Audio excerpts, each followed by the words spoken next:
Halo generasi muda Indonesia, perkenalkan, nama saya adalah Danang Haidar Kusmaninandi dari Universitas Muhammadiyah Gresik.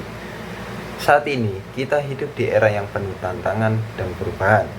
Pancasila sebagai landasan nilai bangsa bukan sekedar semboyan, tapi juga kompas yang membimbing kita melewati dinamika ini. Nilai gotong royong, adil makmur, dan persatuan dalam Pancasila adalah warisan mulia yang memandu hidup dengan integritas dan keberanian. Kini, saatnya kita generasi muda Indonesia bersatu membangun masyarakat yang inklusif, menghormati perbedaan, dan mendorong keadilan sosial. Jadilah duta Pancasila dalam setiap tindakan sehari-hari. Setiap langkah kebaikan, sikap hormat, dan kerja keras kita mencerminkan cinta pada bangsa Indonesia. Hidupkan Pancasila dalam tindakan nyata, bukan sekedar kata-kata. Mari bersama-sama menciptakan Indonesia bermartabat, menjadikan Pancasila sebagai panduan utama dalam membentuk karakter dan menjaga kebersamaan. Ayo generasi muda Indonesia, kita adalah penerus cita-cita bangsa. Dengan bergandengan tangan kita mampu menciptakan masa depan yang lebih baik, membawa Indonesia menuju kemajuan dan persatuan yang lebih kokoh. Lalu, bagaimana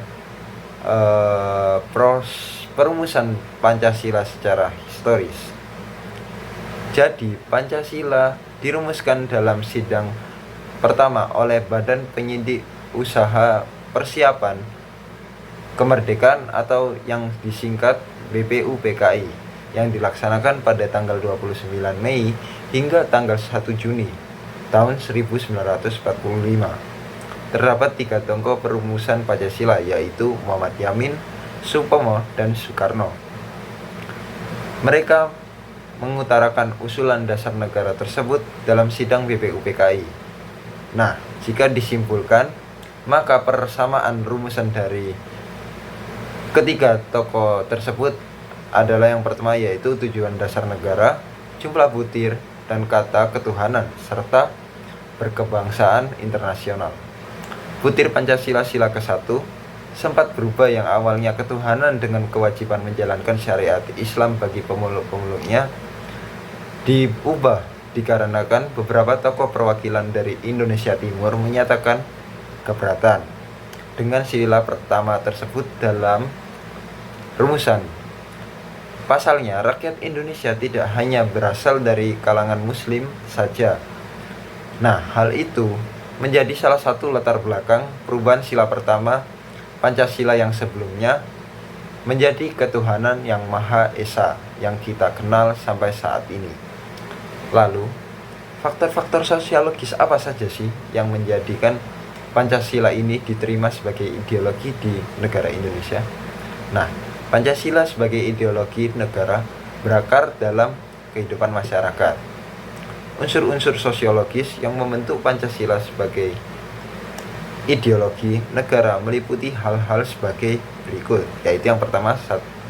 Ketuhanan yang Maha Esa dapat ditemukan dalam kehidupan beragama di masyarakat Indonesia dalam berbagai bentuk kepercayaan dan juga keyakinan. Yang kedua, yaitu kemanusiaan yang adil dan beradab, dapat ditemukan dalam hal saling menghargai dan menghormati hak-hak orang lain, tidak bersikap sewenang-wenang, dan juga sukanya sendiri. Dan yang ketiga, yaitu persatuan Indonesia, dapat ditemukan dalam bentuk rasa solidaritas, rasa setia kawan, rasa cinta tanah air yang bisa diwujudkan pada mencintai produk dalam negeri. Dan yang keempat, yaitu kerakyatan yang dipimpin oleh hikmat kebijaksanaan dalam permusyawaratan perwakilan, dapat ditemukan dalam bentuk menghargai pendapat orang lain, semangat musyawarah dalam mengambil keputusan. Dan yang kelima adalah keadilan sosial bagi seluruh rakyat Indonesia, tercermin dalam sikap suka menolong, menjalankan gaya hidup sederhana, tidak mencolok atau berlebihan, atau biasa disebut dengan sikap hedonisme atau kemewah-mewahan. Lalu apa tantangan dan ancaman terhadap eksistensi ideologi Pancasila dalam percaturan global?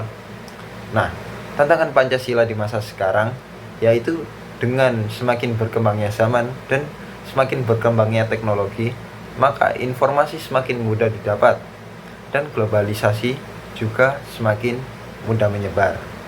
Salah satu dampak negatif dari hal tersebut yaitu adalah semakin mudah masuknya dan sulitnya untuk menyaring budaya dari luar yang tidak sesuai dengan budaya dan norma-norma Pancasila, dan juga semakin mudah menyebar tentang ideologi-ideologi lain yang berpotensi menggeser Pancasila.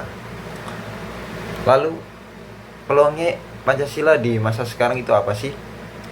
Nah, peluang Pancasila di masa sekarang yang dimana sudah memasuki era globalisasi dan penuh persaingan, Pancasila berfungsi sebagai identitas kita sebagai bangsa yang berdaulat, beradab, berbudaya, dan juga beragam.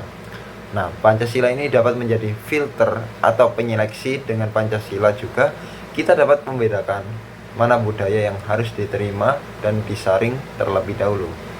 Sekian dari saya, Danang Haidar Kuswandinandi. Terima kasih. Wassalamualaikum warahmatullahi wabarakatuh.